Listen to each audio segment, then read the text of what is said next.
Guys, congratulations. We are now starting week 4. We are officially just over halfway through the 6-week Find Your Feet program. You are 3 weeks closer to your goal than you were when you started. Great job. Keep the goal in mind as we're halfway through. Don't take your foot off the gas pedal now. Remember the things that we've talked about, right? What's your why? Why is it that you're doing this? What is the main reason, the underscore, the concrete reason that's non-negotiable of why you're doing this? And remember, that can't be a number on the scale or a size pant, right? It has to be something deeper. What's really motivating you to keep going here, right? Remember, we talked about nutrition. Keep up with your nutrition, right? You can't outrun a bad diet. Make sure that you're not undoing all the gains you've had by eating poorly.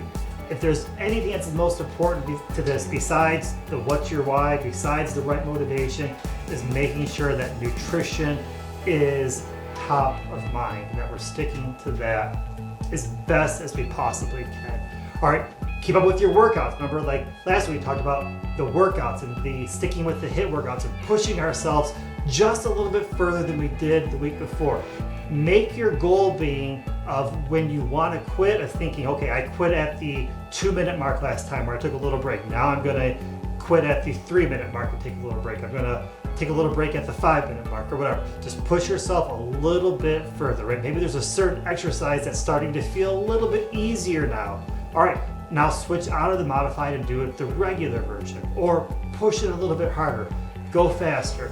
Make sure you keep pushing yourself as hard as you possibly can.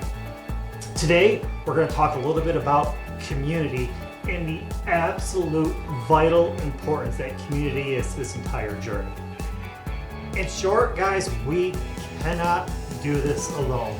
We will fail as Lone Rangers. While the Lone Ranger makes a great movie and a great character, not really a great way to live our lives, right? We, as human beings, we were made to be part of something bigger than ourselves. We are made to be part of communities and families and to have relationships and friendships because we all work better that way.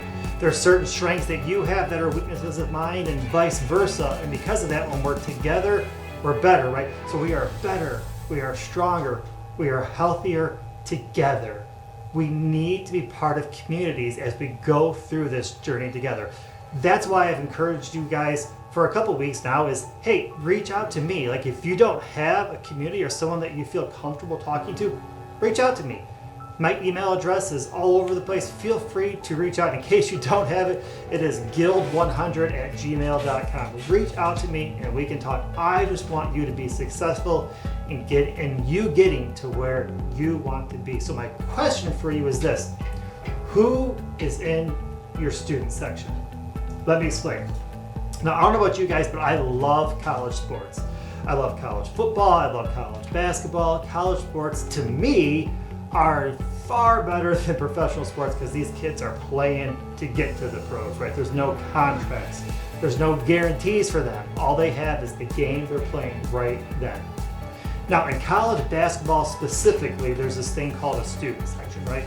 Where the students from that school all sit together and they have their chants and they have their cheers, and win, lose, or draw, they are cheering their brains out for their team, right? No matter what, they want to see their team victorious, right? So it's the best when their team is down by like 35 points and the team is still cheering as if they have a chance. Now here's the crazy thing, is sometimes the team starts feeding off of that energy and suddenly that 35-point deficit is a 30-point and then a 20-point. And before you know it, they're only down by 8 or 9 points.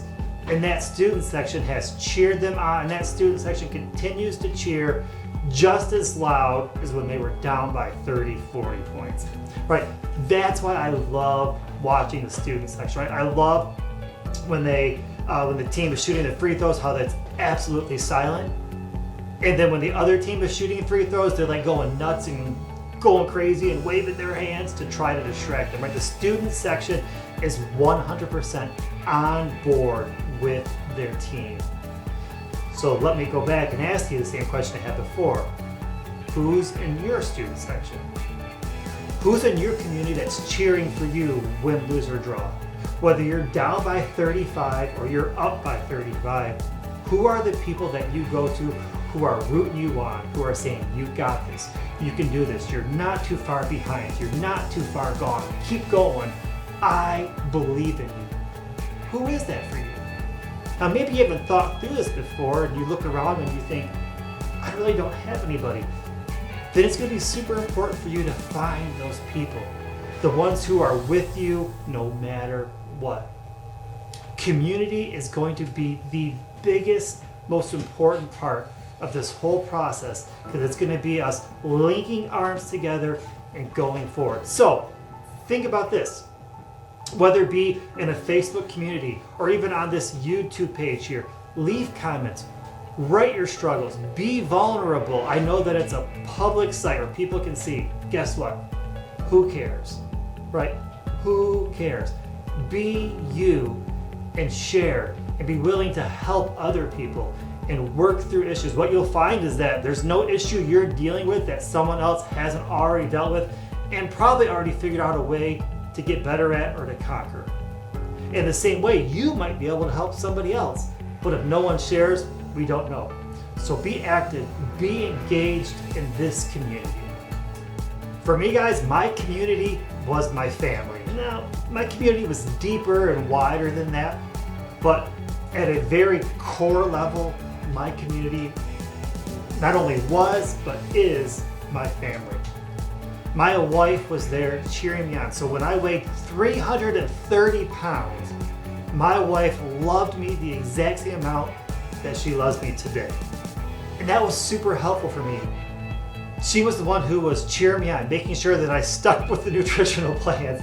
Even if I got a little agitated with her when she was saying, you probably don't need another helping. You probably don't need that much creamer in your coffee, right? But she was my student section. She was there cheering me on. If you look through my Instagram posts, right, you can look and you'll see numerous posts where there's pictures of me and my kids and my wife all working out together. Now my kids all play sports and they're athletes and they don't necessarily need to work out to lose weight, but they did it with me to encourage me to keep dad going, right? So even when they were doing the workouts way better than I was, we're sitting there doing it together, right? They are my community. Now, deeper than that, or not even deeper than, but wider than, I guess maybe is a better way to say it, is there's people that I reached out to in social media and that I was like, hey, you know what? I want to talk to this person about fitness because I look at their posts and I look at their biography and it seems like they have some good information to give. And so I've been able to build some other relationships that have been super helpful. I encourage you to do the same. Be vulnerable to reach out to somebody that maybe you don't know and say, hey, I like where you're at. I would like to be there. How can we do this together? Right? And think about your dreams and how you can get there and maybe even help them get to their dreams and where we can all work together. The amazing thing with social media is that no one is too far to reach out to. In the worst case scenario, you don't get a response, right? And that's where you're at right now. So keep working hard.